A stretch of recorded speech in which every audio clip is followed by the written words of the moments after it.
मित्रों नमस्कार। आपका बहुत बहुत स्वागत है। मित्रों आज एशियन गेम्स का समापन हो रहा है और भारत ने पहली बार अपनी आज़ादी के बाद 100 मेडल पार कर लिए हैं। यानी जो सरकार ने टारगेट रखा था कि इस बार 100 के पार, तो 100 के पार हो गए। 107 मेडल हमारे खिलाड़ी जीते हैं और इस बार बहुत सारे रिकॉर्ड बने हैं। और अगर हम एक बड़े देश की बात करें तो आप कह सकते हैं कि अभी हम 100 पहुँच के ही बड़े खुश हैं, लेकिन छोटे छोटे देश जापान 196, कोरिया 180, 190 और चीन की बात करें तो लगभग 400 मेडल लेके आए।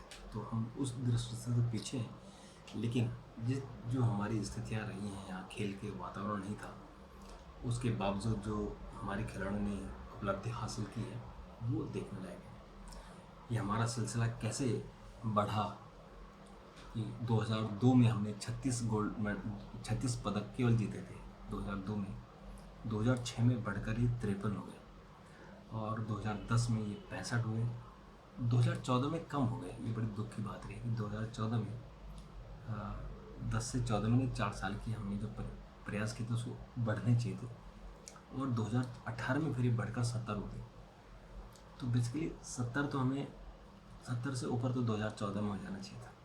तो 2018 में जकार्ता एशियन गेम्स में हम 70 पदक जीते और अब चीन के होंगझाऊ जो शहर है वहाँ ये सब जो एशियन गेम्स का पूरा पर्व रहा, उसमें हमने 107 मेडल जीते हैं। 28 गोल्ड, 38 सिल्वर और 41 ब्रॉन्ज। ये बड़ी उपलब्धि है। तो इसमें हम 100वां जो मेडल जीता वो भी लड़कियों के नाम था। देखिए ये क्या संयोग है कि हमारे देश में महिला विधेयक और तमाम महिलाओं से रिलेटेड काम हो रहे हैं और इस बार जो काम हुआ 100वां पदक जीता वो महिलाओं की कबड्डी टीम ने जीता। तो अब तक टोटल हमने 28 गोल्ड मेडल जीते हैं। चीन, भारत और कोरिया के बाद चीन, जापान, कोरिया के बाद भारत चौथा नंबर है। और आज अपने आखिरी अभियान में हमने 6 गोल्ड मेडल, 4 सिल्वर, 2 ब्रॉन्ज और 12 पदक जीते एक ही दिन में। तो ये भी एक उपलब्धि रही अपने लिए। और बैडमिंटन में पहली बार हम लोग गोल्ड मेडल जीते हैं। साईराज और चिराग शेट्टी ने मिलकर डबल में गोल्ड मेडल जीता और तीरंदाजी में ज्योति वेनम और ओजस दयावले ने व्यक्तिगत स्पर्धा में गोल्ड मेडल जीते हैं। तो आज राष्ट्रपति ने अपना संदेश दिया, बहुत खुश हुए। प्रधानमंत्री ने दिया, लीडर ऑफ अपोजिशन मल्लिकार्जुन खड़गे, गृह मंत्री अमित शाह, इन्होंने बड़े अपने मैसेज दिए और बड़ी खुशी जाहिर की, खिलाड़ियों को बहुत बधाई दी। तो हमने हॉकी में गोल्ड मेडल जीता, क्रिकेट में हमने गोल्ड मेडल जीता, कुश्ती में बड़े दुखद रहा इस बार कि हम कुश्ती में गोल्ड मेडल नहीं जीत पाए, हालांकि 7 हमने मेडल जीते। तीरंदाजी में इस बार गजब का रहा, जो दबदबा कभी कुश्ती का हुआ करता था इस बार तीरंदाजी का रहा, जिसमें हमने 9 मेडल जीते। और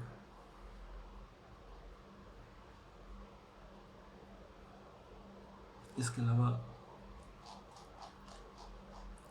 जो हमारा खेलों का सफर रहा और इसमें प्रधानमंत्री और खेल मंत्री अनुराग सिंह ठाकुर, इन सब ने कहा कि चूँकि सरकार ने एक टारगेट रखा हुआ था, उस टारगेट के अनुसार हमने खिलाड़ियों को ओलंपिक पोडियम और इन तमाम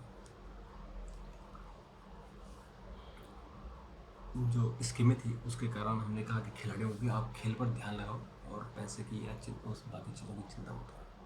तो उसका फ़ायदा हुआ है। तो पुरुष हॉकी जो मुकाबला हुआ वो बहुत ही विवादों से भरा रहा। आज कबड्डी हुआ, कबड्डी में तो थोड़ा सा विवाद हुआ। और महिलाओं के स्वर्ण से पूरे हुए 100 पदक। और आज दीपक पुनिया जो बहुत बड़ी उम्मीद हम लेके चल रहे थे कि गोल्ड मेडल जीतेंगे, तो हार गए। और जो महिला हॉकी टीम है उन्होंने कांस्य पदक जीता है, उनके लिए भी एक बड़ी उपलब्धि रही। और मतलब इसके अलावा जो हमारा क्रिकेट टीम जो बी टीम गई थी वो गोल्ड मेडल लेके आई क्रिकेट की, ये भी बड़ी अच्छी बात है, क्योंकि असल में अपने पास अपने साथ वहाँ कोई टीम मुकाबले के लिए थी ही नहीं। और थोड़ी सी बात क्रिकेट की हो जाए।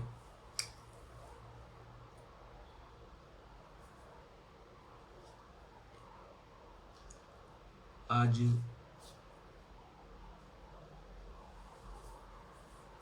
दिल्ली में अफ्रीका और ऑस्ट्रेलिया के बीच मुकाबला होता है। ऑस्ट्रेलिया ने रिकॉर्ड बनाया, दक्षिण अफ्रीका और श्रीलंका के बीच में।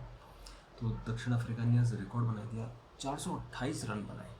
जो पिछली बार ऑस्ट्रेलिया ने बनाए थे 417, उसको क्रॉस कर दिया, उसका रिकॉर्ड तोड़ दिया। 428 बनाए। और श्रीलंका मुकाबला नहीं कर पाई, लेकिन श्रीलंका ने भी बहुत अच्छा खेला। 325 के आसपास वो ले गए थे मैच को, लेकिन जो इसका जो उम्मीद थी कि क्या वो कहीं आसपास लेके जाएंगे, लेकिन नहीं, क्योंकि उसे नॉर्मली होता है अगर किसी मैच में अगर 400 रन बन गए तो उसमें फिर दूसरी जो टीम होती है उसका मनोबल गिर जाता है और वो 100 रन 200 रन के आसपास आउट हो जाते हैं। लेकिन श्रीलंका ने 350 रन से ज़्यादा रन बनाए। और 3 इसमें सेंचुरी बनी दक्षिण अफ्रीका की तरफ से। एक तो क्विंटन डिकॉक ने बनाई, एक राशि वान ने बनाई और एक डुसेन ने बनाई। इन तीनों ने सेंचुरी बनाई, ये भी रिकॉर्ड है। और मतलब उसके अलावा कल जब ऑस्ट्रेलिया और भारत का मुकाबला होगा, पहला जो अभियान भारत का शुरू होगा कि भारत का पहला मैच है, तो हमारी टीम तैयार है मुकाबले के लिए।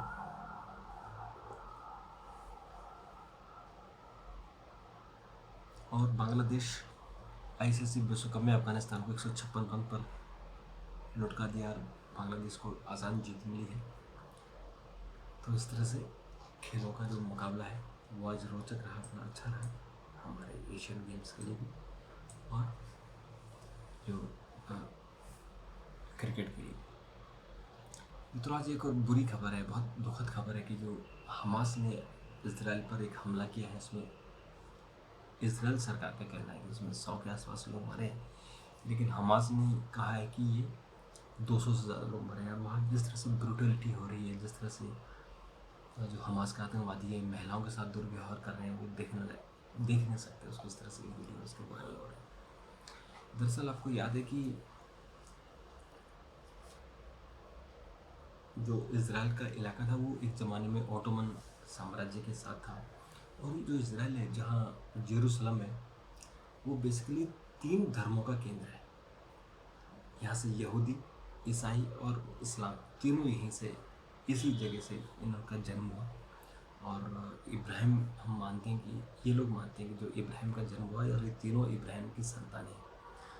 और इसमें से एक वर्ग जो यहूदी निकला, एक वर्ग ईसाई निकला और यहीं से एक वर्ग फिर इस्लाम निकला। तो यहाँ जो पवित्र मस्जिद है उसको लेकर भी अपने अपने लोग दावे करते हैं तीनों धर्म के लोग।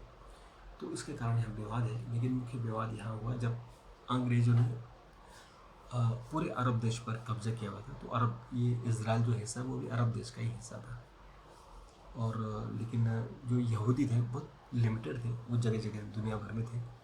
तो उनको ब्रिटेन को जिम्मेदारी दी गई थी कि एक यहूदी स्थल बनाओ, ये यहूदियों का देश हो। तो जो जेरूसलम के पास इलाका है उसको कहा गया कि इसको एक आज़ाद देश बनाओ। तो अंग्रेज़ों ने कोशिश की, लेकिन जो फ़लस्तीन और यहूदी हैं, यानी जो मुस्लिम थे और यहूदी थे, ये आपस में लड़ पड़े और अंग्रेज़ समाधान नहीं निकाल पाए। तो फिर वहाँ फिर इन लोगों ने अपने से वहाँ डिक्लेयर कर दिया कि ये जो है स्वतंत्र इजराइल देश है, यानी यहूदियों का देश है। तो तब से विवाद चला आ रहा है। विवाद ये 1948 से ज़्यादा है, जब उन्होंने अपने आप को डिक्लेयर कर दिया था कि ये आज़ाद है, और तब से वहाँ विवाद ज़्यादा चल रहा है। तो 1920 से 1940 के दशक के बीच फ़लस्तीन और यहूदी अप्रवासियों की संख्या में काफ़ी बढ़ोतरी हुई, जो दुनिया भर में जहाँ जहाँ रहते थे वापस अपने इलाके में आए। और 1947 में संयुक्त राष्ट्र ने कहा था कि एक इंडिपेंडेंट वहाँ होना चाहिए, लेकिन वो सफल नहीं हो पाया। और फिर इसराइल के लोगों ने, वहाँ के नेताओं ने खुद ही अपने आप को डिक्लेयर कर दिया वहाँ के लिए इसराइल। तब से आप देखो किस तरह से हो रहा है। और 1987 के आसपास इसराइल ने यरूशलेम पर कब्जा कर दिया था। तब से यरूशलेम उसके पास है, यानी आधा यरूशलेम इसराइल के पास है और आधा फ़लस्तीन के पास है। तो उसको लेकर विवाद होते रहते हैं, और कुछ देशों ने यरूशलेम को इसराइल की जो राजधानी है उसको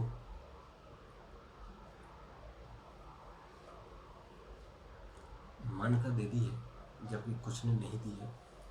और अमेरिका ने तो यरूशलेम में अपना दूतावास भी खोल दिया था इसराइल को सपोर्ट करते हुए। लेकिन अभी तेल अवीव में ही कामकाज चलता है, वो सिंबॉलिक है यरूशलेम।